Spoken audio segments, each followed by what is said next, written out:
এই ভিডিও তোমাদের first semester Calcutta University education minor আর এমডিসি মানে এডুকেশন অনার্স পরীক্ষা হয়ে যাওয়ার পরে যাদের যাদের ফার্স্ট সেমিস্টারে ক্যালকাটা ইউনিভার্সিটির আন্ডারে এখনও এডুকেশন পরীক্ষাটা বাকি রয়েছে তাদের জন্য সাজেশনটা বানাচ্ছি।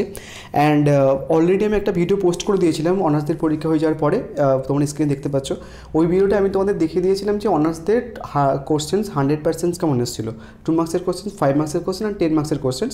সো আমি যাদেরকে নোটস সেল করেছিলাম বা যাদেরকে নোটস সেল করেছিলাম তাদেরকে আমি 2 মার্কসের কোশ্চেন আনসার দিইনি, বাট ওই যে সাজেশনসটা আমি করে দিয়েছিলাম ওটা করলে ওটা 2 মার্কসের কোশ্চেন আনসার করে আসতে পেরেছিল। সো সেটার জন্য বাট তোমাদের ক্ষেত্রে একটা সমস্যা বা সবার মনের মধ্যে একটা কোশ্চেন থাকতে পারে যে প্রিভিয়াস ইয়ারের কোশ্চেন্সগুলো করবো কি করবো না। তো সেটা আমি তোমাদের পরে আসছি যে প্রিভিয়াস ইয়ারের কোশ্চেন্সগুলো করতে হবে কি না হবে। সো আমি তোমাদের প্রথমে কোশ্চেন্সগুলো একটুখানি বলবো। অনেকের মনে হতে পারে যে কোশ্চেন্সগুলো বেশি, বাট ওই যে স্ক্রিনে যে ভিডিও দেখলে ওই ভিডিওটা দেখার পরে ওখানটায় যে কোশ্চেন্সগুলো বাদ দিয়ে আমি বলেছিলাম, প্রিভিয়াস ইয়ারের কোশ্চেন্সগুলো বাদ দিয়ে বলেছিলাম, ওইগুলো যদি কমপ্লিট হয়ে যায়, যেহেতু কালকে পরীক্ষা আই থিঙ্ক তোমাদের অনেকের কমপ্লিট হয়ে গেছে, সো ওইগুলো কমপ্লিট হয়ে যাওয়ার পরে তারপর এক্সট্রা কোশ্চেন্সগুলো পড়ো, দেন তারপর একটা স্ট্র্যাটেজি বলবো যে কীভাবে অ্যাপ্রোচ করবে আর না করবে। অ্যান্ড শুধু কোশ্চেন্সগুলো স্ক্রিনশট মেরে নিও না, আমার কথাগুলো শোনো, কেননা আমার কথাগুলো কিন্তু একটা সাজেশনের পার্ট বলতে পারো। সো প্রথমে তোমরা এই যে প্রিভিয়াস ইয়ারের এই 2023 অনার্সদের কোশ্চেন্সগুলো স্ক্রিনশট মেনে নিও। এই ব্যাপারটা আমি তোমাদের একটু পরে আসছি। প্রথমে আমরা কোশ্চেন্সগুলো বলবো তারপরে। সো আমি চ্যাপ্টার ওয়াইজ কোশ্চেন্স দিয়েছি। অ্যান্ড আরেকটা জিনিস, আমাদের যে ফেসবুক গ্রুপ রয়েছে এই গ্রুপের লিঙ্ক আমি হচ্ছে কি এই ভিডিওর কমেন্ট বক্সে পিন করে দেবো।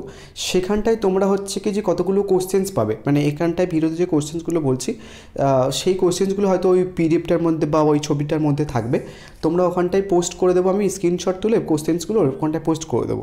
সো যাদের একদম কিছু পড়া হয়নি তারা স্ক্রিনে যে ভিডিও দেখতে পাচ্ছিলে কিছুক্ষণ আগে, ওই ভিডিওটার যে কোশ্চেন্সগুলো আছে ওই কোশ্চেন্সগুলো কমপ্লিট করে তোমরা কমন পেয়ে যাবে, মানে পরীক্ষাতে লিখে আসতে পারবে। অ্যান্ড এই ভিডিও যে এক্সট্রা কোশ্চেন্সগুলো আছে অ্যান্ড ওই যেটা বললাম আমি ফেসবুক গ্রুপে শেয়ার করবো, ওটা করলে তোমরা 5 মার্কসের কোশ্চেন 100% কমন পাবে, 10 মার্কসের কোশ্চেন 100% কমন পাবে, অ্যান্ড 2 মার্কসের কোশ্চেন 100% কমন পাবে। সো যাদের শুধু পাস করার ইচ্ছা তারা হচ্ছে কি ওই স্ক্রিনে দেখা ভিডিওটা ওটা দেখে যেও। ওকে, চলো প্রথমে কোশ্চেন্সগুলো দেখে নাও। ফার্স্ট চ্যাপ্টার, প্রথম হচ্ছে কি আধুনিক ধারণা অনুযায়ী শিক্ষা বলতে কী বোঝায়, শিক্ষার পরিধি আলোচনা করো। নেক্সট, শিক্ষায় বৃত্তিমূলক ও গণতন্ত্রমূলক সম্পর্কে আলোচনা করো।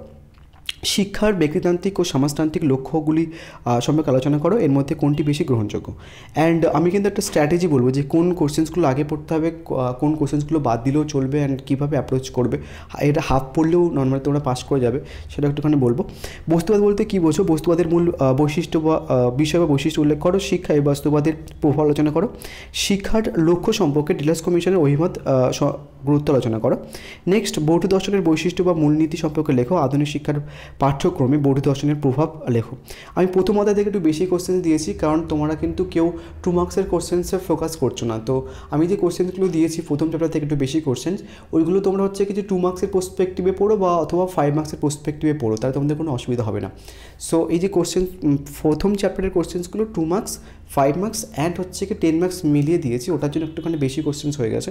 সো যাদের পড়া হয়ে গেছে অলরেডি ওই ভিডিও থেকে, আই থিঙ্ক তোমাদের কোনো অসুবিধা হবে না। নেক্সট হচ্ছে কি তোমার যোগ দর্শন কী, এর মূল নীতি ও যোগ্যসীন অনুযায়ী ঈশ্বর তত্ত্বের বর্ণনা দাও। নেক্সট, শিক্ষার লক্ষ্য থাকা প্রয়োজন কেন, শিক্ষা কীভাবে সামাজিক পরিবর্তনে সাহায্য করে, শিক্ষার পরিধি লেখো। এবার 5 মার্কসের কোশ্চেন্সগুলো দেখে নেব। সংকীর্ণ ব্যাপক অর্থে শিক্ষার বৈশিষ্ট্য উল্লেখ করো। নেক্সট, এডুকেশন শব্দের ব্যুৎপত্তিগত অর্থ কী এবং শিক্ষার প্রধান কাজ উল্লেখ করো। নেক্সট, ডিলার্স কমিশনের প্রস্তাবিত শিক্ষার 4টি স্তম্ভ সম্পর্কে আলোচনা করো।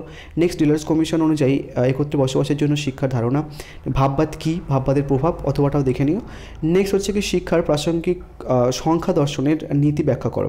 নেক্সট, পতঞ্জলির যোগ দর্শনের অষ্টাঙ্গ মূল নীতির উল্লেখ করো। নেক্সট হচ্ছে কি শিক্ষায় প্রয়োগবাদের প্রভাব, তোমাদের অনার্সদের প্রয়োগবাদের থেকে একটা কোশ্চেন এসেছিলো, বাট আমি প্রভাবটাও দিয়ে দিলাম, ওটা অন্য কোশ্চেন এসেছিলো।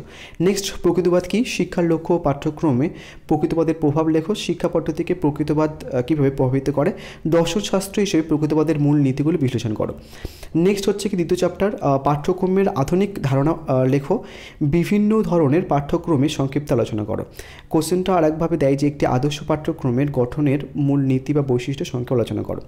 নেক্সট হচ্ছে কি কি যে প্রথাবর্জিত বা অনির্দিষ্ট শিক্ষার বৈশিষ্ট্যগুলি কী কী, এই শিক্ষার সুবিধা অসুবিধাগুলি আলোচনা করো।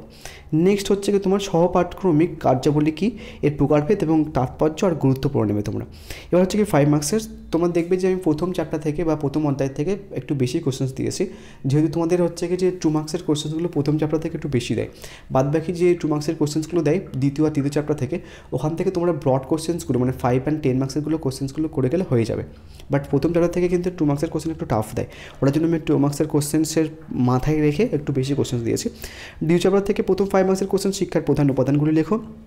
একজন সুশিক্ষকের বা আদর্শ শিক্ষকের ব্যক্তিগত গুণাবলী, বৃত্তি বা পেশাগত গুণাবলী আর দায়িত্ব তোমাদের এভাবে দিতে পারে যে একজন আদর্শ শিক্ষকের মানে তোমার গুণাবলী লেখো, ব্যক্তিগত গুণাবলী লেখো, বা পেশাগত বা বৃত্তিগত গুণাবলী বা ব্যক্তিগত গুণাবলী বা আদর্শ শিক্ষকের দায়িত্ব বর্ণনা করে এভাবে দিতে পারে কোশ্চেন্সটা। নেক্সট দূরশিক্ষার উপযোগিতাগুলি বিবৃত করো।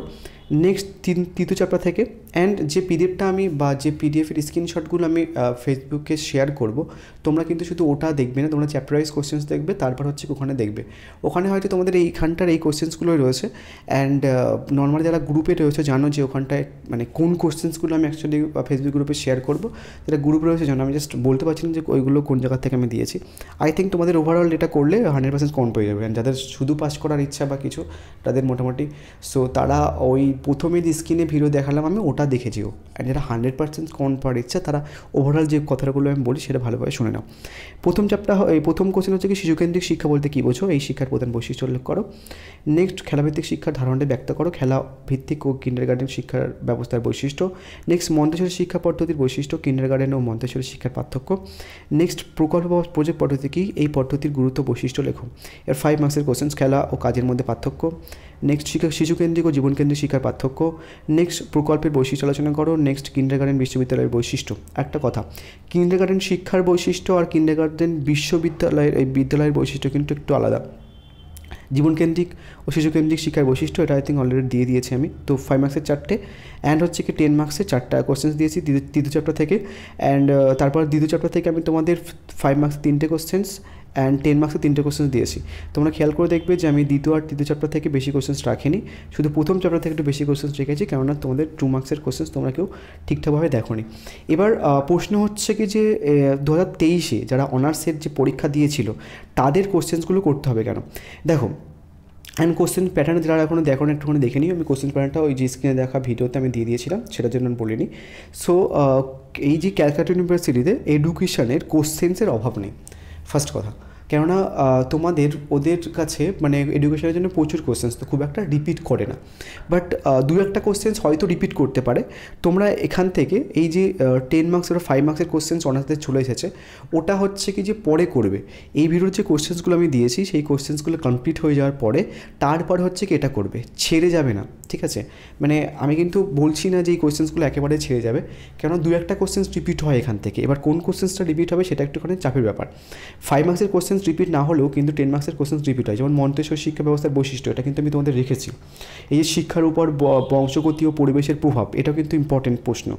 দেন তারপর হচ্ছে কি তোমার শিশুকেন্দ্রিক শিক্ষার যে ব্যাপারটা ওটা, দেন এখানটাই হচ্ছে কি তোমার প্রজেক্ট পদ্ধতির স্তর, প্রথাগত শিক্ষার বৈশিষ্ট্য, দেন এই কোশ্চেন্সগুলো একটুখানি ইম্পর্টেন্স। তো তোমরা এই কোশ্চেন্সটা ছাড়বে না, 2023 অনার্সদের কোশ্চেন্সগুলো জাস্ট দেখে যেও, বাট ফার্স্ট ফোকাস থাকবে তোমাদের যে চ্যাপ্টার ওয়াইজ কোশ্চেন্স দিয়েছি।